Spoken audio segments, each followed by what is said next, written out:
Je disais que la communication doit être précise.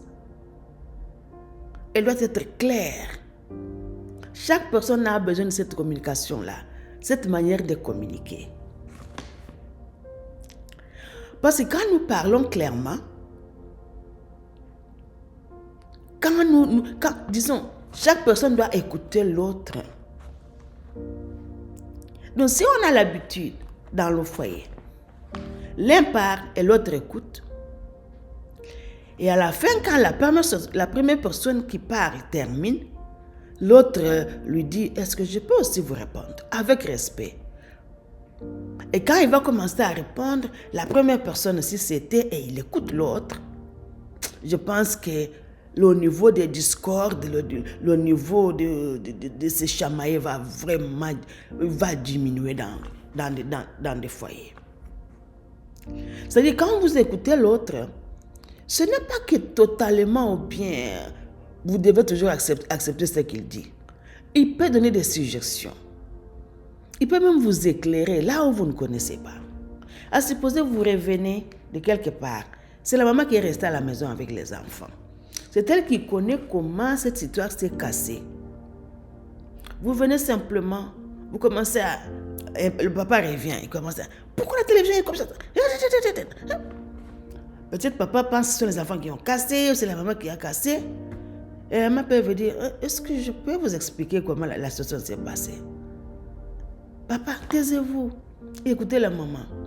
La maman peut dire, non. Quand il y a eu le vent, c'est tombé. Et ça passe.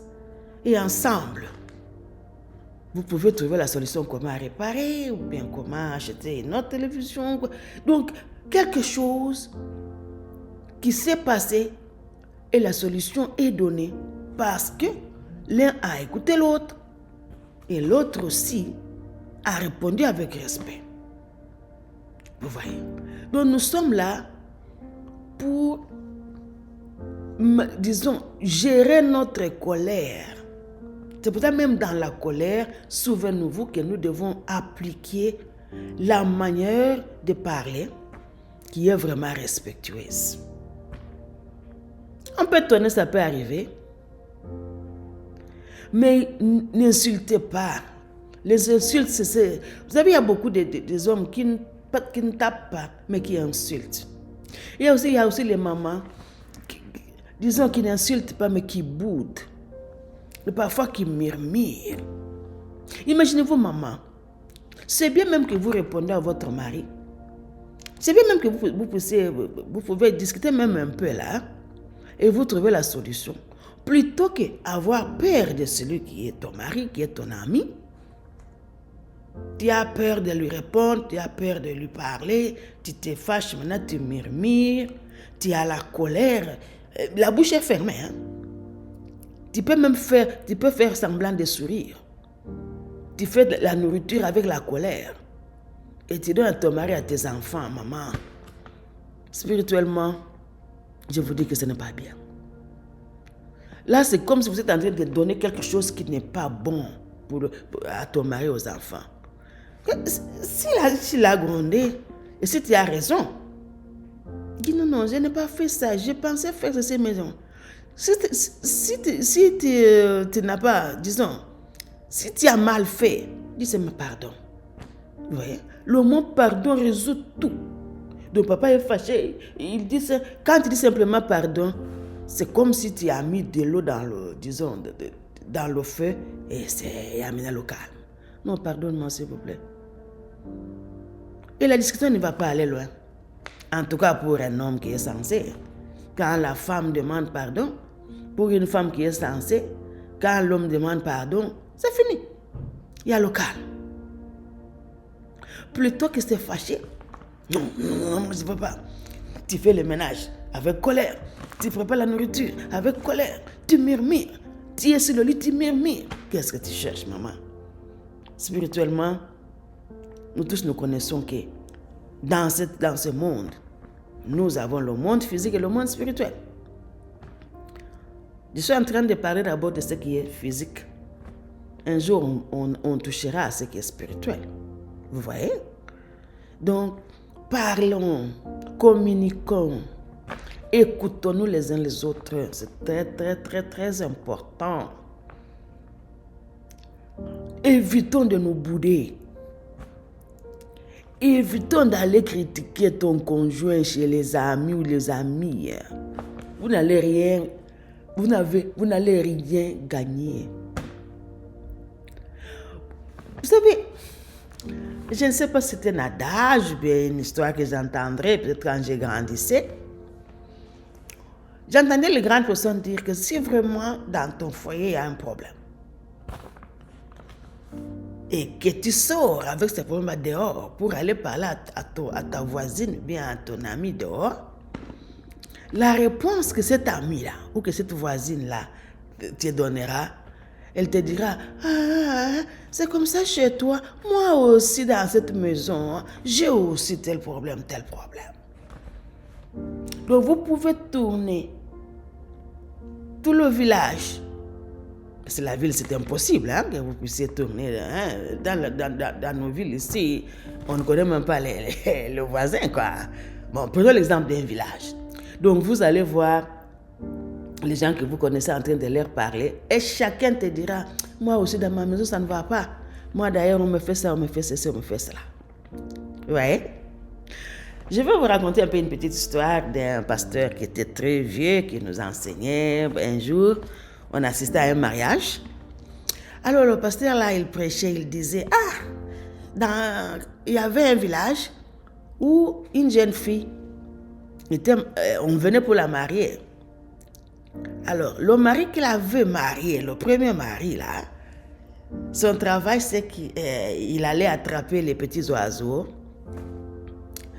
Et quand il ramenait les oiseaux, il donnait à sa femme et il exigeait à sa femme de manger simplement les têtes.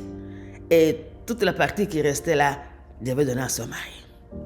Alors la femme, quand elle préparait les oiseaux, elle mangeait simplement la tête. Elle n'était pas contente, elle était mécontente. Seulement pour cette cause-là, cette maman-là, cette femme-là était rentrée chez sa mère. Elle avait dit à sa mère, non, je n'aime pas cet homme. Comment il va attraper les oiseaux, il mange et il me donne seulement la tête. Le reste, c'est là, il avait divorcé avec ce jeune. Je n'encourage pas les gens d'aller manger les oiseaux, c'est juste un adage. Alors, la femme divorce, elle dit non, moi c'est fini. Moi je ne veux pas encore vivre avec cet homme-là. Ok. Elle reste chez sa mère, après il y a un autre homme qui vient l'épouser. L'autre homme vient l'épouser. Alors elle part encore dans son nouveau foyer. Et l'homme, lui, il a attrapé les poissons. Et chaque fois quand l'homme ramenait le poisson, il lui disait, tu vas manger seulement les têtes. Tu me laisses, toute la partie du poisson. Toi, tu manges seulement les têtes. Et la femme, elle préparait les poissons en pleurant. Maintenant, elle était allée voir encore sa mère. Elle a dit, non, moi, je ne peux pas vivre avec cet homme. Cet homme, vraiment, il est avare. Quand il part pêcher, il attrape le poisson. Que ce soit un gros poisson, que ce soit un petit poisson, il m'exige de manger simplement la tête. Et je lui donne tout le temps. En tout cas, je vais divorcer.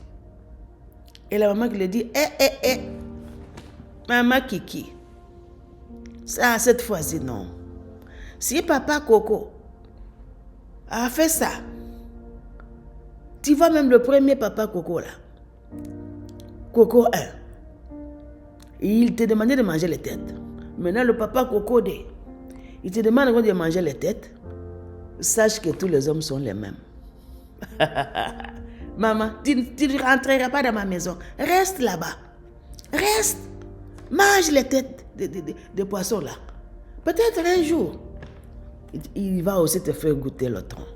Ça, c'était un adage. Donc, maman, maintiens ton foyer. S'il y a des erreurs, s'il y a des problèmes, communique. Essaye. Si tu essayes de parler, tu essayes de donner le conseil à ton mari, tu essayes de le mettre sur la route, tu essayes de lui faire des remarques qu'il refuse, va voir les conseillers. Écrivez-nous, on peut même aider. Dans ta communauté, s'il y a des grandes personnes qui peuvent aider.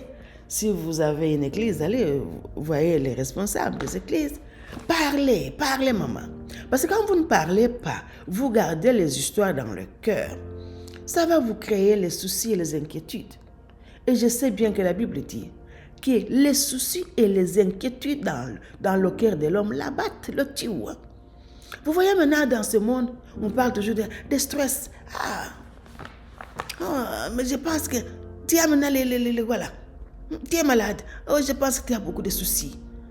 Tu as l'estomac. Tu as de quoi? Pourquoi? Parce que nous gardons des choses. Que notre cœur ne soit pas une valise là où vous allez garder, entasser les soucis, entasser les... Parlez. Faites sortir ce qui est dans votre cœur. Partagez. Ne partage pas avec les personnes qui peuvent venir casser ton foyer. Partage avec les personnes, avec ton mari d'abord. Si tu ne trouves pas la solution, va voir chez les personnes qui toi-même tu connais selon ta société. Je ne sais pas comment est organisée votre communauté. Il y a 2 personnes qui sont censées conseiller les gens. Si vous voulez rester anonyme, envoyez-nous même un message. Nous saurons comment vous orienter. Nous saurons comment vous aider.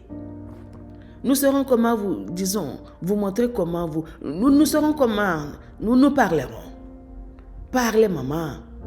Ouvrez vos bouches. Vous voyez, les gens de l'anglais disent speak out.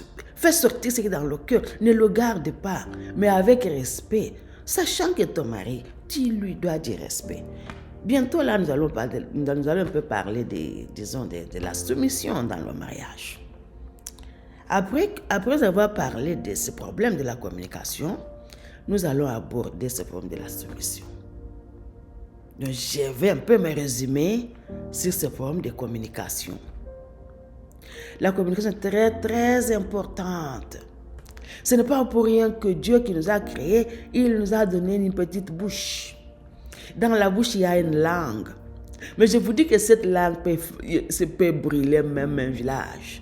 Quand on utilise mal la langue, quand on l'utilise pour critiquer, quand on l'utilise pour parler n'importe quoi, ça peut embraser même une forêt. C'est-à-dire ça peut détruire. Mais si on utilise la langue d'une manière vraiment respectueuse, d'une manière où la personne peut être bénie, cette langue peut réconcilier encore les gens. Cette langue peut demander pardon, peut encourager quelqu'un qui est fatigué. Cette langue peut créer beaucoup de bonnes choses, peut faire revivre quelqu'un l'espoir de vivre. Il peut encore faire afin que la personne puisse avoir la confiance l'un à l'autre.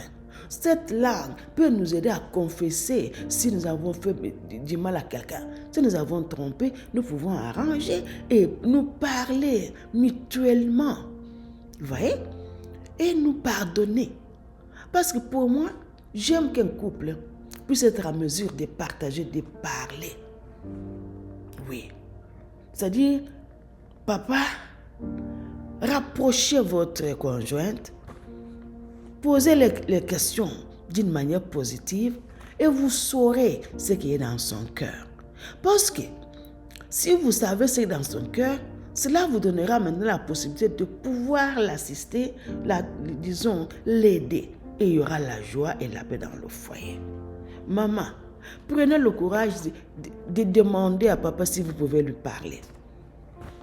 Mais si vous demandez à un bon moment, si vous lui demandez calmement, avec respect, peut-être vous pouvez avoir un grand pourcentage de chances pour lui parler. Il y a les hommes qui sont humbles, il y en a qui ne le sont pas. Mais cela, comme je dis toujours, cela n'empêche pas que vous puissiez résoudre le problème dans votre foyer. Recherchons la paix. On doit rechercher la paix. Disons, on doit parler. Même si mon mari est... Je ne sais pas si le mari est vraiment très autoritaire. Mais à un moment, vous pouvez lui demander est-ce qu'on peut un peu parler. Je pense que vous trouverez toujours une solution. Je pense qu'un jour, il vous accordera aussi. Même s'il peut... Allez, tu as seulement 5 minutes. Parle maintenant. Hein? profite de résumer tous tes problèmes même dans une phrase. Si on te donne cette occasion-là, si tu as un homme qui est vraiment, qui ne veut même pas écouter, s'il te donne l'occasion, maman, d'abord crée les occasions, maman, je ne sais pas. S'il conduit, demande de t'amener au marché. Et là, tu commences. Quand vous vous retrouvez maintenant sur la route où il n'y a pas de. Là où il ne peut pas s'arrêter. Ça, ce n'est qu'un exemple, hein, s'il vous plaît. Pompez votre problème. Hein? Parce qu'avant qu'il puisse trouver là où il peut virer, vous aurez déjà fini ce que vous avez dans votre cœur. Ce n'est qu'un exemple. Bon, c'est juste pour qu'on puisse rire. Bon, que chacun trouve la manière dont il peut parler à son conjoint ou bien à sa conjointe. D'une manière positive, précise et claire. Et avec respect, avec amour, avec harmonie. Voilà ce que je voulais partager avec vous aujourd'hui. Aimez la page, souscrivez et vous aurez encore beaucoup de vidéos que nous allons poster. Merci beaucoup. Merci.